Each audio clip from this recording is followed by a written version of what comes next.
YouTube channel CDS study centre में आपका स्वागत है। दोस्तों, मैं विकास की अवधारणाओं का कुछ ऑब्जेक्टिव लेकर आया हूँ।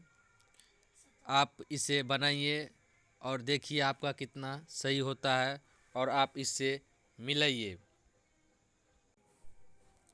चलिए दोस्तों, तो पहला क्वेश्चन है इसमें कि विकास कभी न समाप्त होने वाली प्रक्रिया है, यह विचार किससे संबंधित है।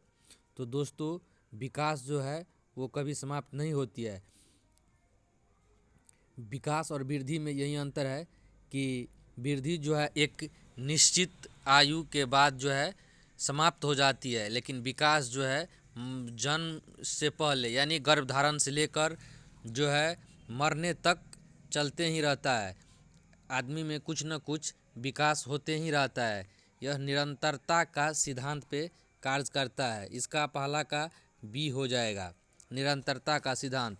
दूसरी क्वेश्चन है, निचली कक्षाओं में शिक्षण की खेल पद्धति मूल रूप से आधारित है।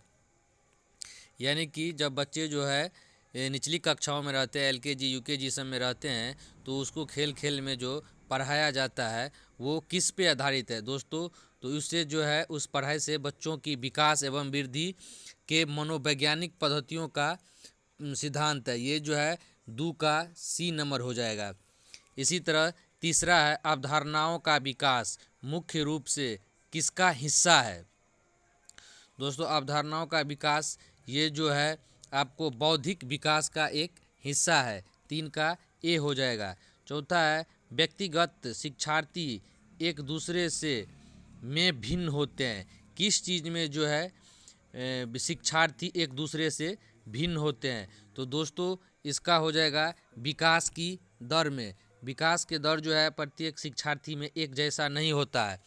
कभी कभी जो है ऐसा होता है किसी बच्चे में जो है विकास पहले हो जाता है, किसी बच्चे में बाद में होते हैं।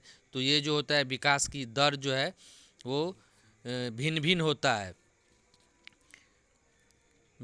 निरंतरता का सिद्धांत है विकास जो है होते ही रहता है सब में, लेकिन कभी कभी जो है किसी में तेज़ी से हो जाता है और किसी में धीरे धीरे होता है। तो इसीलिए विकास के दर में भिन्नता होती है। तो इस तरह चौथा का A हो गया। दोस्तों, पाँचवा क्वेश्चन है, व्यक्तिगत शिक्षार्थी एक दूसरे से में भिन्न होते हैं। तो इसका भी यही है, सेम क्वेश्चन हो गया है 4 और 5 नंबर। तो इसका भी A हो जाएगा विकास की दर में।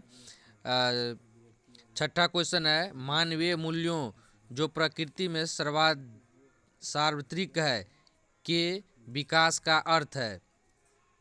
दोस्तों, इसका 6 का हो जाएगा अभिव्यक्ति। 6 का D हो जाएगा अभिव्यक्ति। 7 नंबर है, निम्न में से किस स्तर में बच्चे अपने समकक्षीय वर्ग के सक्रिय सदस्य बनाते हैं।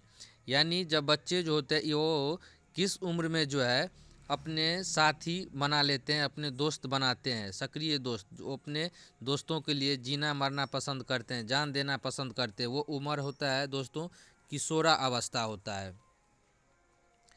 अगला क्वेश्चन है दोस्तों, तो 7 का A हो गया। 8वां क्वेश्चन है दोस्तों, बचपन के सांप्रतिक दृष्टिकोण की मान्यता है।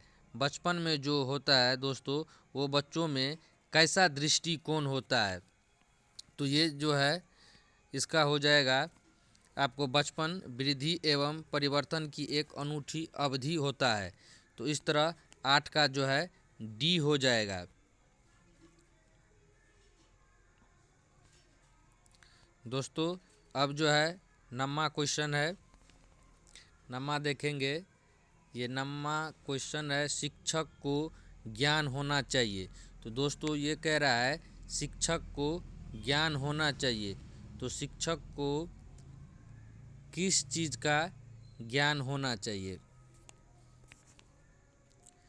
अध्यापन विषय का, बाल मनोविज्ञान का, शिक्षा संहिता का, या अध्यापन विषय एवं बाल मनोविज्ञान का। तो दोस्तों ये हो जाएगा D नंबर, अध्यापन विषय एवं बाल मनोविज्ञान का जो है होना चाहिए ज्ञान शिक्षक को। 9 का D हो जाएगा। 10 क्वेश्चन है, 10 नंबर है, शिक्षक एवं विद्यार्थी के मध्य संबंध होना चाहिए।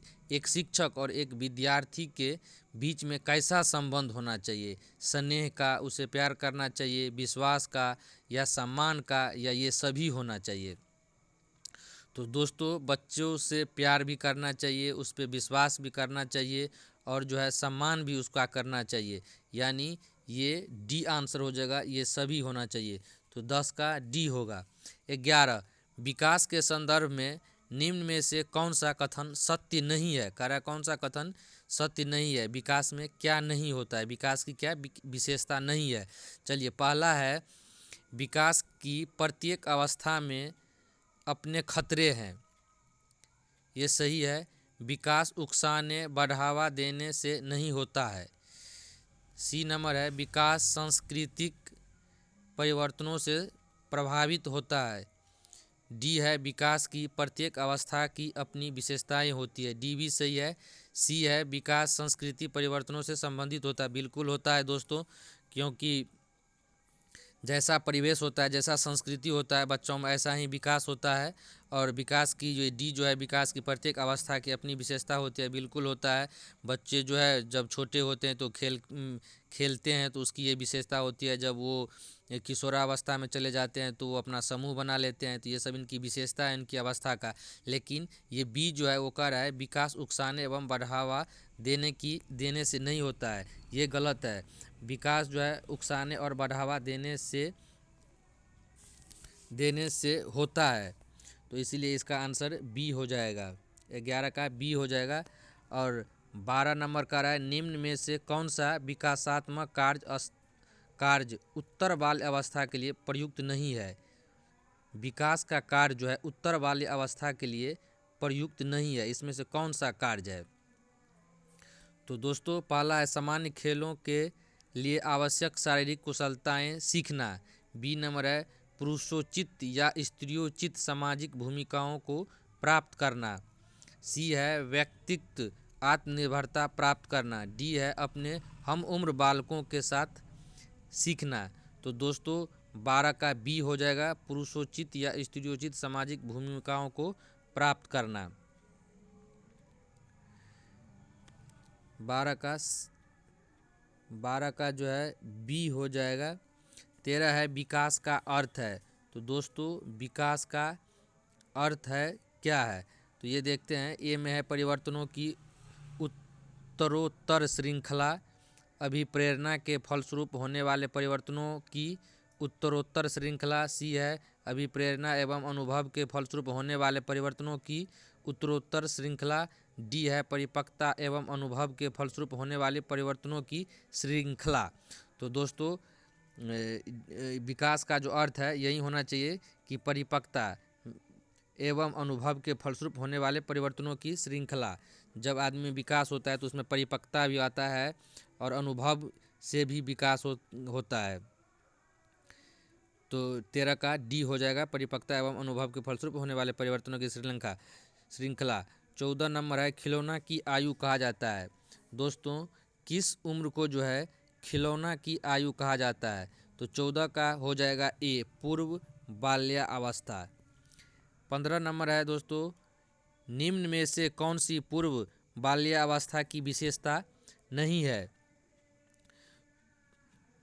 तो दोस्तों इसका हो जाएगा डी खेलने की अवस्था।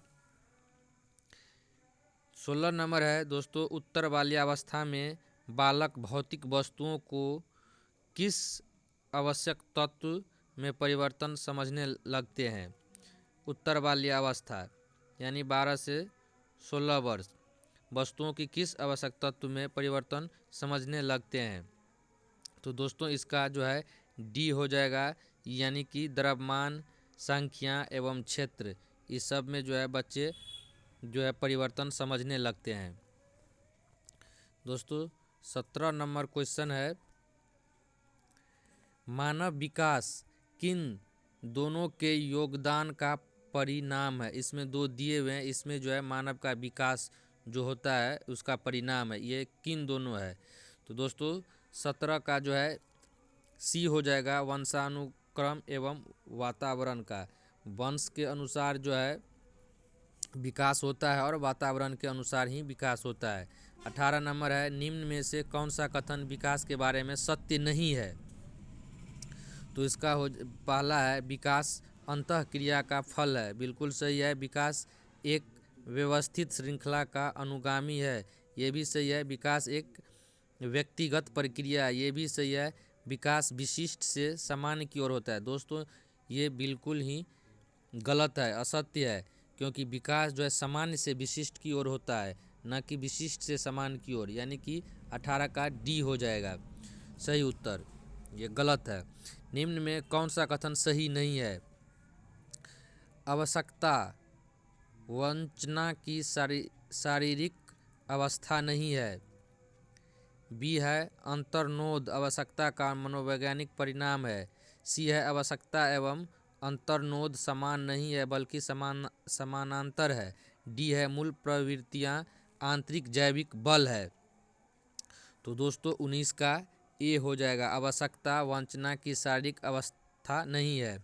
20 नंबर है, क्रियात्मक अनुसंधान का उद्देश्य है। इसका दोस्तों सी हो जाएगा, विद्यालय तथा कक्षा की शैक्षिक कार्य प्रणाली में सुधार लाना। 20 का सी हो जाएगा। 21 है, शर्म तथा गर्व जैसी भावना का विकास किस अवस्था में होता है? यानी बच्चों में जो है शर्म आने लगता है, गर्व होने लगता है, ये सब जो है वो किस अवस्था में होता है? तो दोस्तों ये सब जो होता है बाल्य अवस्था में होता है, यानी 21 का बी हो जाएगा। 22 है, शैशव अवस्था की मुख्य विशेषता क्या नहीं है? तो दोस्तों शैशव अवस्था की जो है मुख्य विशेषता नहीं है, वो है चिंतन प्रक्रिया। शैशव अवस्था में यानी बच्चे में जो है बच्चे वो जो है वो थिंकिंग नहीं करते हैं, वो सोच समझते नहीं है। ये सोचे समझेंगे तो बच्चे बच्चे नहीं रहेंगे, इसलिए 22 के सी हो जाएगा, शैशव अवस्था की मुख्य विशेषता नहीं है। 23 है, किस मनोवैज्ञानिक के अनुसार विकास एक सतत और धीमी प्रक्रिया है? किस मनोवैज्ञानिक? ये मनोवैज्ञानिक सब जो है अपने विकास के बारे में अलग अलग जो है सभी ने अपना जो है सिद्धांत दिए हुए हैं, जिसमें जो है किस ने कहा था कि सतत एवं धीमी प्रक्रिया है विकास का? ए है कोलेसनिक, बी है पियाजे, सी है स्किनर और डी है हरलॉक। तो दोस्तों ये सिद्धांत जो है स्किनर ने दिया था कि विकास एक सतत और धीमी प्रक्रिया है। जैसे स्कैन धीरे धीरे होता है उसी तरह ये जो है विकास जो है धीमी धीमी होता है, ये स्किनर ने कहा था। इसको याद करने के लिए जैसे स्किनर मशीन जो होता है वो स्कैन करता है धीरे धीरे, तो समझ जाएंगे कि विकास का सिद्धांत धीरे धीरे वाला स्कैनर ने दिया था। 24 नंबर है दोस्तों, बाल्य अवस्था। बाल्य अवस्था होती है, कितने से कितने वर्ष की अवस्था को हम बाल्य अवस्था कहते हैं? तो दोस्तों इसका हो जाएगा 12 वर्ष को हम लोग बाल्य अवस्था कहते हैं। 12 वर्ष तक की अवस्था को बाल्य अवस्था कहते हैं। 24 का बी हो जाएगा। इसी तरह 25 का है, विकास में वृद्धि से तात्पर्य है। विकास में वृद्धि से क्या तात्पर्य है? तो दोस्तों इसका विकास में वृद्धि से तात्पर्य है, वृद्धि जब होता है तो आकार में परिवर्तन होता है, विकास होता है तो सोच में डेवलपमेंट होता है, सोच उसका विकास होता है, समझ कौशल में वृद्धि, यानी कि 25 का डी हो जाएगा। दोस्तों इसी तरह से मेरा और सारा वीडियो देखने के लिए मेरे चैनल को सब्सक्राइब करें। यदि आप CTET 2022 क्रैक करना चाहते हैं, आपका मिशन है कि मैं CTET 2022 निकालूं, तो आप मेरे इस YouTube चैनल को सब्सक्राइब करें और मेरे इस सीरीज़ को आगे देखने के लिए तैयार रहें। धन्यवाद।